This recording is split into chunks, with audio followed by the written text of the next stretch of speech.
Hi everyone, my name is Bianca Palmisano and this is another edition of the Sex Edvent Calendar, 25 days of sexual education all through the month of December.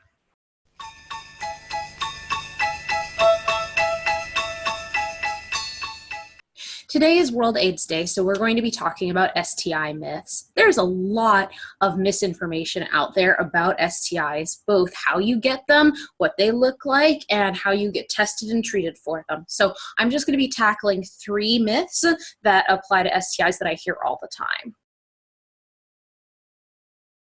So the most common myth that I hear is that you will know that you have an STI because it'll itch, burn, or cause discharge. And fortunately or unfortunately, that's actually not true at all. More than 80% of the time, an STI infection will have no symptoms at all. A lot of infections can stay latent for many, many years inside of your system, and that doesn't necessarily mean that they're not causing damage.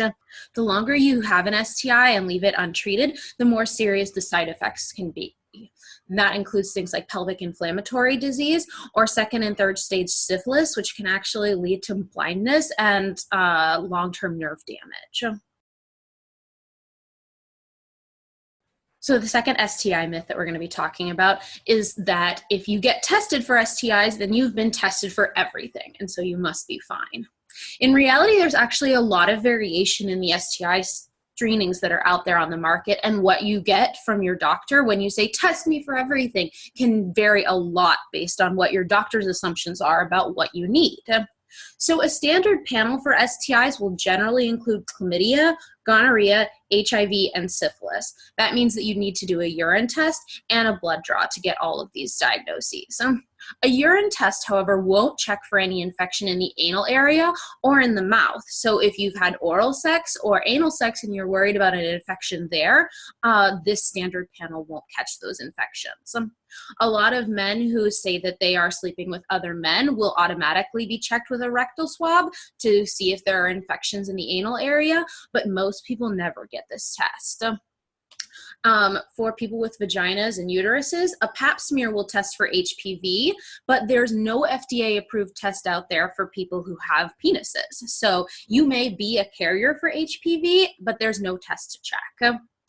And of course, most panels will never check for Hep A, B, or C. You have to ask for those tests separately and usually justify to your provider why you're worried about getting them, why you're worried about them, and why you would need the test. Now, the last myth that I want to talk about is the one that says that oral sex is a safe form of sex, and so you don't need to use any kind of protection. So there's some truth to this. When we use a harm reduction framework, oral sex is a safer form of sex. So it doesn't have quite as many risks as either vaginal sex or anal sex, but you can still get chlamydia, gonorrhea, and syphilis if your partner has a penis, or herpes or warts if your partner has a vulva, and you can get HPV of the throat potentially from both kinds of partners. So any sex is going to have some risk.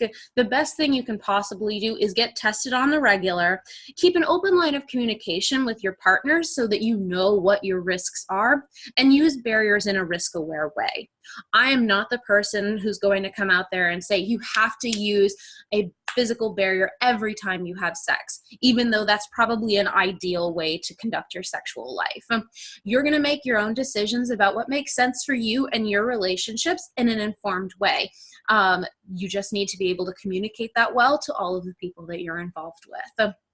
I hope it was helpful to have some of these STI myths busted, and I hope that you'll stay tuned for more Sex Edvent educational videos all through the month of December. Thanks so much.